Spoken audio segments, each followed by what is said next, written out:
Hello and welcome to the SpiderNerd.com podcast. I'm your host, SpiderNerd, and let's see who's on the panel for this special September edition of the podcast. First off, we have Mr. Ed Jones. Hey, SpiderNerd, good to be back. Hey, how's it going? Pretty good. I've had a sugar rush, so I'm ready. It's not going to be Eye of the Storm or anything. Oh gosh, here we go. It's not going to be a common occurrence, by the way. That's good. I don't want to have any sort of big problems with you on the show. I'll have water next time. All right, and also on the panel we have Mr. Warren Lewis. Hi guys, how you doing? We're doing pretty good. How about yourself? Yeah, I'm great, thank you. All right, so today we are just discussing the Amazing Spider-Man 2 Comic-Con trailer. You guys excited? It's actually a pretty good trailer. Actually, I mean, it's the unfinished thing. I think we're getting a trailer at is it Thor or something that's going to show the trailer, the debut one? Yes, it's going to be Thor. Oh, right, so not long then, about a month, isn't it? Will that be this trailer finished, do you reckon? Yeah, I think this was the unfinished one because I think there was some like images of him swinging. It was like drawings, Yeah, like, the storyboards for it, yeah. Yeah. So I think that's. But either way, it was actually had some pretty good scenes. I think. Sure, they were unfinished, but I think we're got a good idea of what we're in for. Yeah, definitely. Yeah, I think I'll say this to kickstart it. The Spidey suit looks great. I love the design of it. Definitely. Pretty damn awesome. You see, I quite like the original one from the first Amazing Spider-Man, and this one, it looks far more like the Raimi one.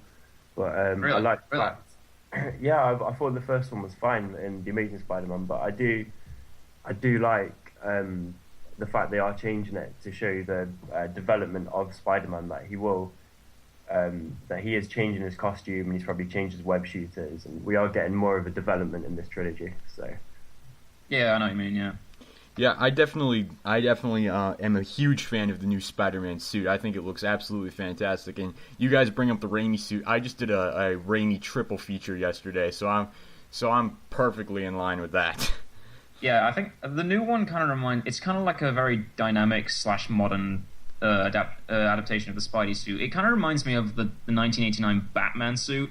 I mean, I really didn't like that thing because it was like rubbery and heavy, and it looks like it could barely move around in the damn thing. But it's kind of very modern, but it's also kind of dynamic. Like the symbol is it's like the Adam West symbol, but more modernized. You know what I mean? So it's like a slash of dynamic and modern, and I really like that about it. I like the eyes especially.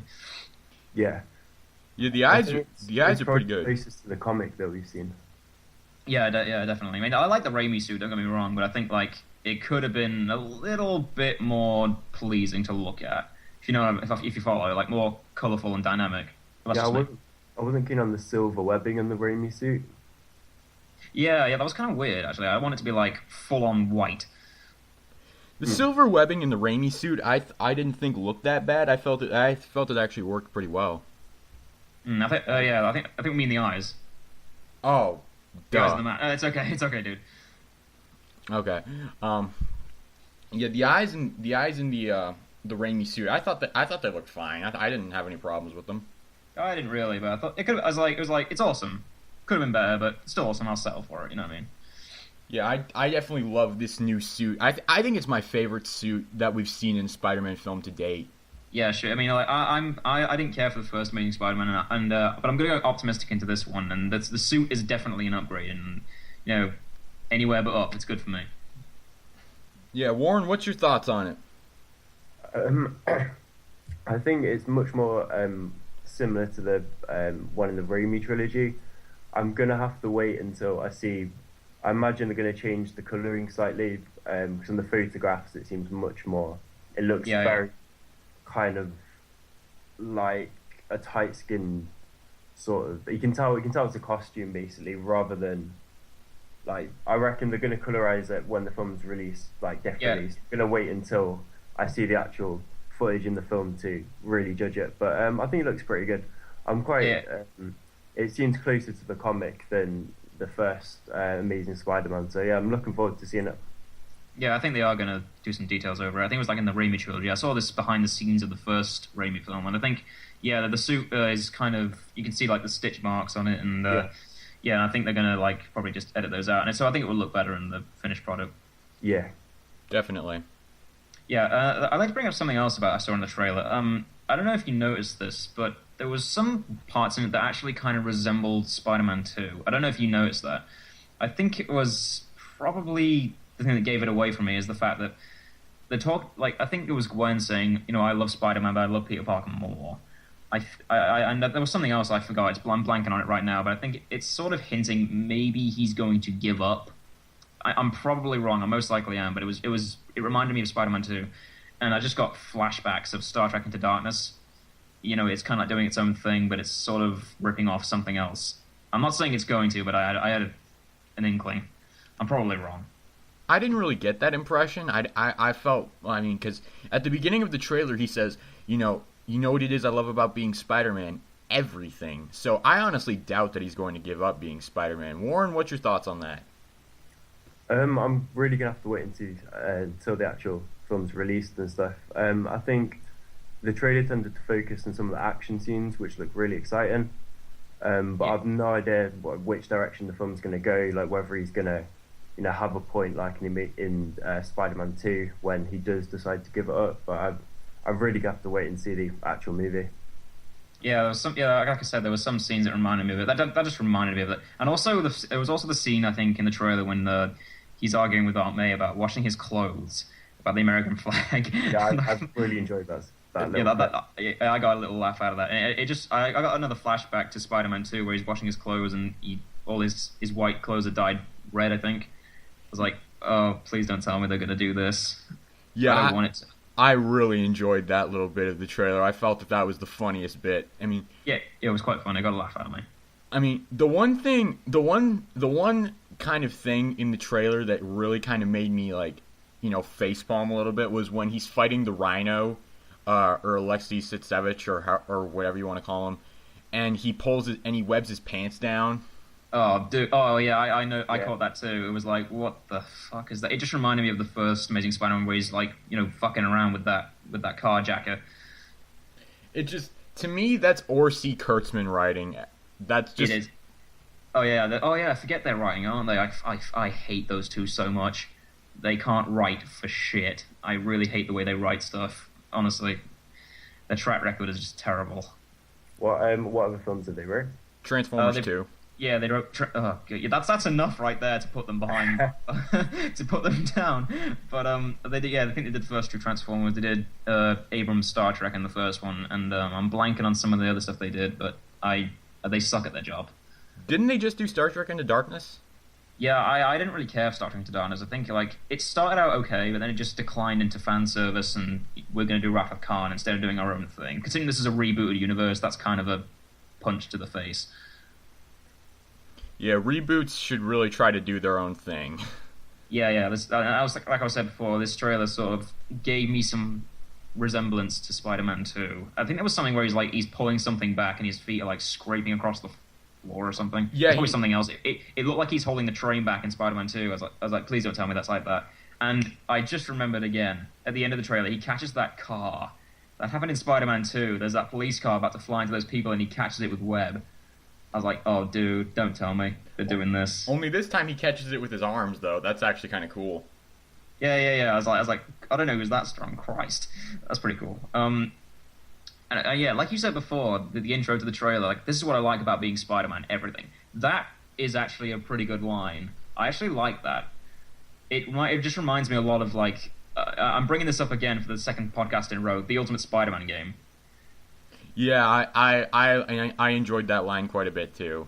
Yeah, it opens up this is how I got my powers, but you know the story. It's that's pretty cool. I like that. That's a pretty good introduction. I hope they start off with that. They probably will. I'm thinking that this movie's going to start off with Spider-Man beating up the Rhino, and that kind of increases his ego a bit. Yeah, he sounds a lot more confident in this, and I think, like you said, in the first one, I think this one is actually going to show his development a lot more.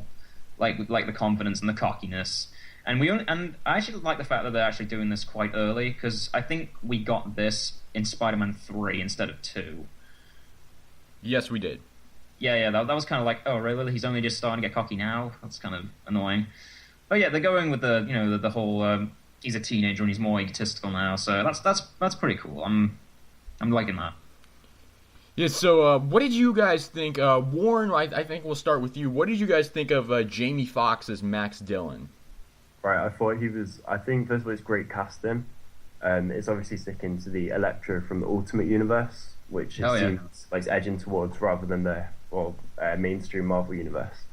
I really like the idea that yeah, he yeah. says, in the trailer he's like I can't remember the actual line, but it's something like like no one knows my name or something, or no one knows me, and then it's almost he wants to become Electro because he wants to be like Spider-Man, that everyone kind of knows who he is and he's a public figure. So I like the idea that it's a villain kind of inspired by the idea of Spider-Man, to essentially, become a super villain. So I'm really, Yeah. really excited to see Electro. Yeah, it reminds me a lot of. I think it's a common question brought up in the Batman comics. Like, is Batman's presence more harmful or is it good? I'd like them to address that. That'd be pretty good. It kind of reminds me of the. Did you guys ever watch the Spectacular Spider-Man cartoon? Yeah. No, I didn't. No, I missed that one. Oh, well, there's an episode of the cartoon where Jonah Jameson says New York never saw supervillains till the superhero showed up. And so that's kind of what that reminds me of. That's why I'd like to see that actually. Yeah, it's a really good cartoon. Definitely suggest you check it out. I think I will do actually. I'm still trying to find a cheap box set of the original series like you did. $20. I'm still can't get over that. That's insane. I can't get it that cheap. Okay. Moving on. Oh yeah, I think we get a glimpse of Norman Osborn in this as well. Yes, we do get a glimpse of Norman Osborn, played by Chris Cooper. Oh yeah, I like Chris Cooper. I was like, that's a pretty good casting choice actually. He's got that kind of I can't really describe it, but that kind of look about him and that sound about him. He's good. I think he's good at doing that sort of thing. Yeah, Warren, you have any thoughts on Chris Cooper? I'm really gonna have to wait until I see him in the role to make a judgment on that one. Yeah, I think I think they're going to go with the sort of the cross and what's it called, the genetic cross species. That's the one. Thank you. The cross species thing. And also I think it was in the trailer. Electro gets I think he gets his powers from electric eels. Yeah. Yeah, that's kind of weird. I was like, I really don't want this series to dive into the whole like every single villain is going to get their powers from genetic cross-species experiments. I don't want that to happen. That's going to be a bit repetitive. The electric eels thing is actually something that they stole from the Spectacular Spider-Man cartoon because that's how he got his powers there. Yeah, I was thinking that like they must have taken it from something. Because I really don't want them to do this, like go down the direction of everyone getting their powers from animal experiments from Oscorp, and because I think correct me if I'm wrong, but I think in one Spider-Man universe, I'm not sure which one, it might have been an animated series of the cartoons, but I think the Rhino gets his powers from Rhino DNA or something. Oh, that was what. That's the Ultimate Spider-Man cartoon. Yeah, I was really dreading that. I did not want to see Paul Giamatti running around pretending to be a rhino. That's going to look so stupid. But I think on an on-set screenshot, so he's in a suit. Yeah, in the Amazing Spider-Man game that was released, it's almost an alternative universe to explore what could have happened after the events of the Amazing Spider-Man, and in that they show the rhino being created through cross-species genetics. But yeah. I actually I read the plot of that game. Actually, I didn't want to play it because it looked kind of weird. But I actually read somewhere that he was an experiment in the game. I was like, oh, please don't tell me that's going to be in the sequel, please no. Yeah, I think for the film they're doing a full battle suit that I've read rather than the cross species, which is nice to vary the kind of origins they're going to have for the different characters. Yeah, kind of like it's also like the biological experiments of Oscorp and also the technological experiments. So you'll get the both sides of the spectrum really in terms of the villains. And isn't cross-species genetics kind of dead after the events of the first movie? I was thinking that actually. I've got no idea, but maybe we'll wait and see. Yeah, we'll just have to wait and see because I mean obviously we don't know anything that happens after the first movie because the video game isn't canon, so obviously nothing from there can really be taken to heart. So, what to talk about next? Ed, you have another topic you want to discuss? I think I did want to talk about something. I'm banking on it right now. I think it was they're going to do more of the mystery of course, because I think they're bringing Harry Osborn this time, and apparently he's going to be connected somehow to the whole thing. I didn't see him in the trailer, did you? I might have missed it. He was in the trailer. He was in it very briefly, but he was in there. Oh, really? All right. I think he's going to be in the new trailer. I think I read that somewhere when that comes out. Yeah, he's played by Dane DeHaan. So, what do you guys think of that casting choice? Very good, actually. I think he's a very talented dude. I liked him in Chronicle. That's like one of my favorite films ever now. And I think he's very good. He's got a lot of talent in him and a lot of potential. And Chronicle was successful. It really was. But it didn't really catapult him to the top of the list. And I think this one will. I think it will give him new opportunities, and I think that's really good because he's got a lot of potential. I mean, I was kind of worried because I think he might be one of those one note kind of characters who have he sounds like he's only got one mode. Kind of like the whiny guy, but I don't think that's true. I think he's probably going to do very well. He seems to look more like Harry Osborn than he did in the Sam Raimi films, just based on his face, like visually, like how I'd imagine Harry Osborn to look like. Yeah. It looks like he's got a lot of stress. I was actually kind of yeah. Like he's because his father's ill in this, if I read correctly. Yeah, Norman Osborn is dying.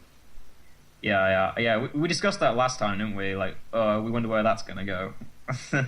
His cure is probably be something that turns into the Goblin, but that's our assumption. Yeah, I can see that story coming a mile away. Yeah, and like we said last time as well, the Gwen thing, we know that's going to come. Did you see her in the clothes this time? I did. I totally noticed that. I was like, oh, I got to see this. Wait. Is that she's wearing the same clothes that she dies in the bridge? She totally does. It's so weird. Yeah. But I think she isn't going to die in this film. Is that right? Yeah, probably. Yeah, it's probably. We said that last week as well. Like, it's probably a bit too early. Yeah. Maybe in the third or fourth one or something. Where it's like the showdown with the Goblin or something. I think it's going to be the beginning of the third one. Yeah, or around the middle, beginning or middle. Well, I mean, they've got her. I mean, I've heard rumors that this movie, Amazing Spider-Man 2, is kind of like the Empire Strikes Back of the Star Wars trilogy. In which it has a massive cliffhanger ending that leads over into the third one. I think Gwen's death is going to have something to do with that cliffhanger ending. Yeah, I think the first one did that as well. Like, this is the thing I mentioned last time. I don't really like the fact that The Amazing Spider-Man is it doesn't close all of its books before it carries on. It leaves a lot open, and I don't really like that. And I think the sequels are going to do that again, and I'm not going to look forward to that. It's kind of annoying. I think actually Joss Whedon brought that up. Did you read about it? He said he was complaining about Empire Strikes Back because he doesn't like the fact that it was left open instead of actually continuing. Like closing its books and then continuing. I heard something like that, but I don't remember where I heard it. All right, it was on the news, I think, and I sort of agree with him in that respect. Yeah, I mean, I like movies to have their own little specific story to them, but I mean, I don't mind multi-movie arcs or anything like that. I don't really mind it. Yeah, neither do I. I mean, stuff like the Avengers. I really like the whole Marvel Phase 1 thing because they finished their stories before they had the little cliffhanger to lead into the next one. That's what I liked about it. Yeah. Yeah. I hope they should go with that direction a little bit more. Okay. So the next thing I kind of want to bring up is what do you guys think of the? Oh crap! My mind is blanked. Oh yes. Do you guys think that Max Dillon, going back to Electro a bit, do you guys think that Max Dillon will kind of be spurned by Spider-Man, or do you guys think that he will be kind of, I don't know, he appears to be a fan of Spider-Man. What do you guys think is going to go down that turns him into Electro? I think he's probably going to be trying to get some powers of his own, maybe. And it kind of happens by accident. Like, it goes out of control. Like, I think he just wants to have some kind of, I don't know, devices or something, like using technology to, become a superhero. But I think it's going to go wrong, and he's going to end up like a monster. Like, he's going to destroy everything he touches. And I think he's basically going to go mad a little bit. I think he's probably going to propose to Spider-Man that they team up. Maybe, I don't know. I was kind of thinking it might go like a Sandman direction. It could go a Sandman direction, but I mean that's kind of hard because I don't know. The Sandman in the comics went straight after about 200 issues or so. And so maybe Electro could go straight after this, but maybe he couldn't because Electro in this movie because he says, I want everyone to know what it feels like to live in my world, a world without power, without mercy, a world without Spider-Man. And so I don't really think so. That could happen, but who knows? Yeah. He's probably going to go with the straight route of, becoming a bad guy with his own sort of perspective of how he should take down Spider-Man. I mean, maybe they're just a straight villain route. I don't know. And I'm trying to wrap my head around how the Rhino is probably going to fit into all this. They probably will find a way, but I'm wondering how he's going to turn heel, turn bad guy. I mean, of course, he probably has a reason to go after Spider-Man anyway, considering he's probably going to be used as a tool to take down Spider-Man at some point. So I think maybe he'll be like the secondary villain who'll probably team up with Electro. Maybe, I don't know. Warren, what are your thoughts on the Rhino? I'm really, really excited to see what he looks like. I'm checking the internet often, looking for any leaked designs. I just literally can't wait to see the design, first of all. I think it's like I imagine that he'll be in a lot of the action scenes, and it will be the scenes of Electro that'll be the more dialogue heavy, like villain scenes, and the Rhino will be just attached to the action scenes. But I'm really just waiting to see. I'm very, very excited to see them both.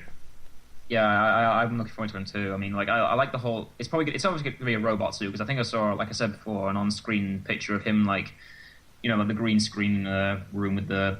It's kind of like a half of the suit. It looks like a very bulky machine type of device, and I think that's going to be pretty cool. And like it just reminded me of something like out of Terminator or something. I think like you said, he's probably going to be part of the heavy action because of course it's a big fucking robot suit. It just reminds me of Igor from Iron Man 3. I think it's just going to be like that. That's going to be pretty cool, like the big bulky Iron Man suit in the climax. Oh yeah. Yeah, probably look like that. That'd be pretty cool. I don't think he'll team up with Electro so much as I think he's going to be there as someone for Spider-Man to beat up on at the beginning. I was going to say that was something I was going to bring up in another podcast maybe one day. Like the whole thing about Venom. Like a lot of people complained about Venom not being in it very long, but I just agree. I think the fact that it's weird me going to Spider-Man 3. I apologize. I'll end this quickly, but he's sort of. I think his whole purpose in the story would have taken up way too much time, and he wouldn't have been in it very long in the end. So I was thinking maybe Spider-Man would have someone to fight, take down in the first act, and maybe he'd come back in the third. That's possible, but I don't. I mean, we watched the trailer obviously, and it seemed like Spider-Man was taking the Rhino down pretty easily. Yeah. Maybe he'd probably show up as he's got a reason to take down Spider-Man because he ruined his plan because he's robbing he's stealing that truck, which I'm guessing is a bank truck.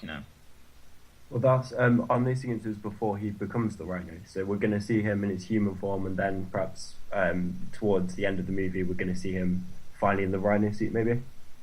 Yeah, I was thinking he maybe gets supplied by Oscorp or something because I'm wondering where he gets such heavy shit. Yeah, I mean, maybe I'm just thinking too far into this, but do you guys think that robot suit that we saw in the set pictures, do you guys think they're going to build the CG around that suit to sort of create a Rhino suit look? Yeah, that's what I think, yeah. Yeah, definitely, I think so, yeah. So we'll definitely see the classic Rhino in this film probably at some point if they do indeed do what we think they're going to do. Yeah. Wow, I said "do" like 5 times in that sentence. Okay. So really, there's not much else to talk about with this trailer. I think we've pretty much covered everything. Yeah, we've covered its ass. So I guess we'll just give our final overall thoughts on the trailer, and then we'll wrap this up. So Warren, we'll start with you. What are your overall thoughts on the trailer? It seems to highlight a few of the action sequences in the film, which I'm really excited for. It looks like it's going to explore more the relationship between Peter and Gwen. I'm really hyped for this film, and I can't wait to see it. To be honest, I can't wait to see the actual design of the Rhino and just see where this film takes the story. All right, Ed, what about you? It's got a lot of things that are impressing me. It's got a lot of things that I'm looking forward to seeing, like Warren said, the Rhino suit, and I want to see where the relationship's going. And of course, the Spidey suit's looking pretty good. Of course, not without my skepticisms. It looks like it's got too much going on, maybe, because it's building on the first one, which I didn't like. So it's probably going to have a lot more things to deal with, like in the sequel. So I think this one might end on a note where there'll be a lot of unanswered questions, even more unanswered questions, in fact. So, yeah, I think it's got a lot going on. It's got a lot of improvements, I think. Well, from the look of it, anyway. I'll have to see for myself, really. But I think it's looking pretty good. It's the first one, like I said, I didn't really care to, so it's only got one way to go up. Or it could end in a disaster. I don't know. I'll wait and see. But yeah, it's impressing me. I'll admit that. But of course, I'll have to wait and see when it comes out. Yeah, do you guys fear that this movie could end up being another Spider-Man 3 where there's too much going on? I think maybe. Like I was actually thinking that at first. Like they're bringing in, one potential villain, like Norman Osborn. He's ill. He's going to be a villain at some point. We know that's coming. I mean, you've got the Rhino and Electro, and I'm thinking it might end up cluttered. And considering it's building on a lot of unanswered questions, it could go tits up. It could really go wrong. But I don't know. We'll have to wait and see. But I'm quite skeptical. I think with because they're linking the whole story to Oscorp, I think they could make it work because all these characters are centered around the idea of Oscorp, and I think because they're linking it with that theme, I think it's gonna be a good way to string all these plots together. Yeah, I think that Oscorp, Mark Webb kind of describes Oscorp as his Tower of Babel almost. Yeah, like the towering, the towering thing where everything comes from. Like it's all going to lead back to there. Yeah. So, my overall thoughts on the trailer, it was pretty good. I enjoyed it quite a bit, and I'm excited for the official trailer release in November with Thor and Hunger Games. So, any final words for the listeners, either of you?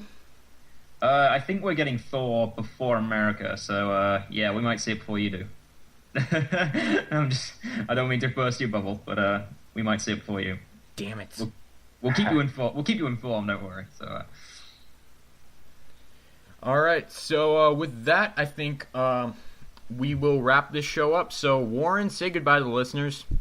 Thanks, guys. Just for listening. Ed, say goodbye to the listeners. Thanks for listening, and hopefully I can come back for another time. All right, and so we will see you guys later. Have a great day.